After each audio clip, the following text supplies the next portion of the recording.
Assalamualaikum to all my active and energetic students. I hope you all will be absolutely fit and fine like always. So in previous lecture we studied about past indefinite tense. So in today's lecture we are going to learn about past continuous tense. First of all we're going to learn the definition. The past continuous tenses are tenses that show the continuous section of past. इस तरह के sentences जो past का continuous section show करे उसे हम लोग past continuous tense कहते हैं. ठीक है. So now we are going to learn about the formation of past continuous tense.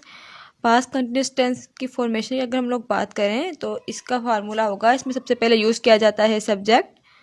Subject के बाद इसके लिए जो हेल्पिंग वर्ब यूज़ किए जाते हैं that is was were. After that, because it is continuous, so we use the fourth form of the verb.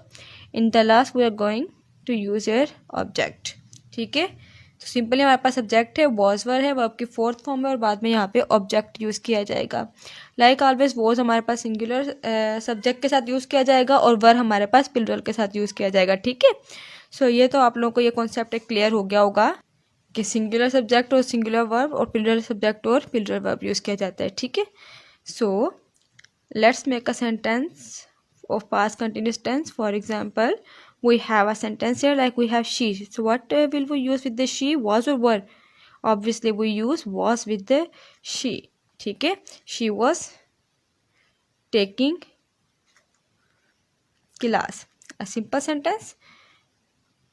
Negative बनाने का आसान तरीका हमने क्या पढ़ा था कि हमने हेल्पिंग वर्ब के पास सिंपली यहाँ पे क्या लगा देना है, नोट लगा देना है. So it will be like she was not taking class. ठीक है. And if we talk about the interrogative, so interrogative का भी हमारे पास आसान तरीका क्या है, हमने हेल्पिंग को उठाकर सबसे पहले ले आना है. सो ये हो जाएगा was she taking class. और अगर हम इंट्रोनेगेटिव की बात करें इसके, सो ये हो जाएगा was she not taking class. ठीक है. तो ये सिंपल हमारे पास पास्ट कंटिन्यूस टेंस है. पास्ट कंटिन्यूस टेंसेस हम लोग यूज़ कब करेंगे, जब हम लोगों ने कोई भी पास्ट का कंटिन्यू एक्शन शो करना होगा. So after to learn about past continuous tense is the time to learn some vocabulary words that we have to know properly. Okay. Vocabulary words में हमारे पास वर्ड हैं आज के लिए beside and besides. Here are the two words that we use in our routine and daily routine के अंदर हम लोग ये वर्ड्स यूज़ करते हैं. But there is the difference between beside and besides.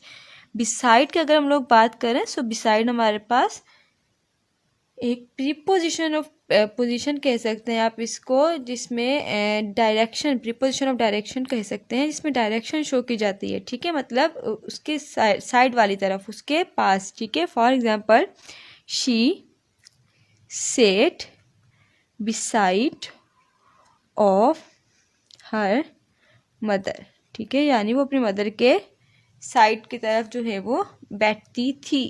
अब अगर हम बिसाइड्स की बात करें सो बिसाइड्स का मतलब नियरली वही होता है जो हमने इंस्टेड का मतलब पढ़ा, जो हमने एक्सेप्ट का मतलब पढ़ा, यानी इसके अलावा. ठीक है. सो बिसाइड जो है वो एक्सेप्ट का EXCEPT. ठीक है. उसका साइनोनियम आप कह सकते हैं, यानी इसके अलावा. For example besides writing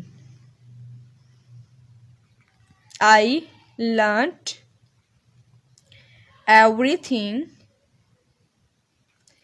by heart.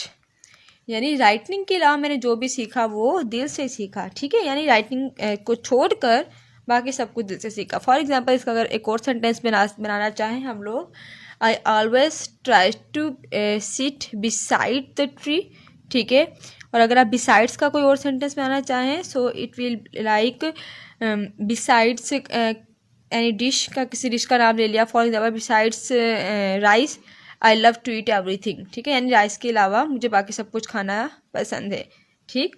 So this was the vocabulary, this were the vocabulary words for you. Now what you have to do, you will make 2 sentences by using the beside and besides, but that sentences should be of the past continuous tense.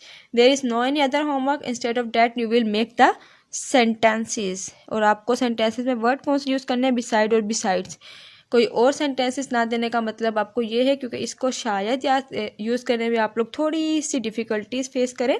सो आपको कोई और sentence बनाने की ज़रूरत नहीं है, सिर्फ beside और बिसाइड्स को यूज़ करके पास्ट कंटिन्यूअस टेंस बनाने की कोशिश करेंगे विद या negative, interrogative, interrogative and with intronegative, ठीक है। Okay, so this was all about past continuous tense. Instead of that, if you have any type of question, any type of query, you may ask anytime. I am available for you all the time. Submit your work on time. There will be no accept any delay. अपना बहुत सारा ख्याल रखिएगा। अल्लाह हाफिज़।